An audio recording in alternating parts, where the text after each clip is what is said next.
Warning: the following video contains information about the murder and actions of a heinous and depraved individual. Viewer discretion is advised.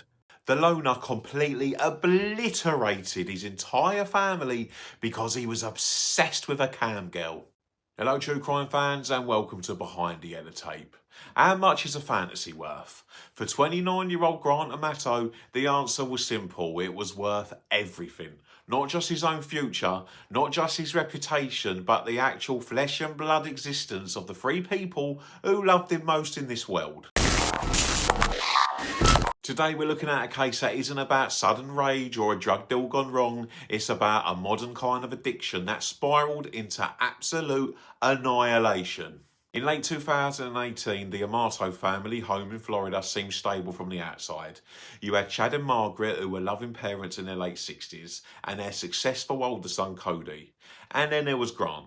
Grant was a nursing student dropout still living at home, harbouring a massive secret. He wasn't just spending time online, he was funneling the family's entire livelihood into the virtual hands of a Bulgarian webcam model he knew as Silvie. So Grant was absolutely obsessed. To maintain the illusion that he was a wealthy professional, he drained his parents' savings and maxed out his brother's credit cards, stealing over $200,000.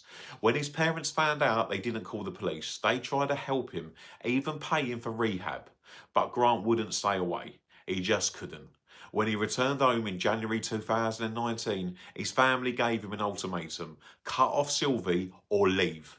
Grant chose to stay online. On January 24th, he systematically executed his mother, his father, and finally his brother. He then staged the scene to look like a murder-suicide committed by his brother Cody. He was quickly caught, and the trial that followed in 2019 was a harrowing look into digital obsession.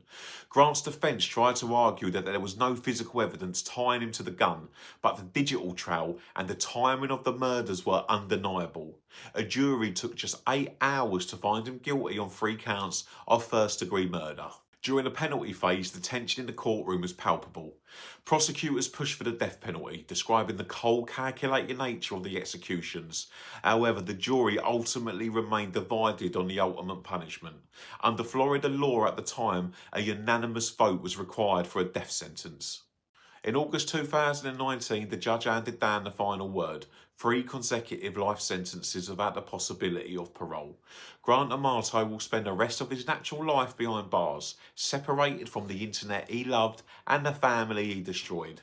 He chose a virtual world, and in the end, he was left with nothing but the 4 walls of a cell. Thank you for listening today, and remember, stay behind the yellow tape.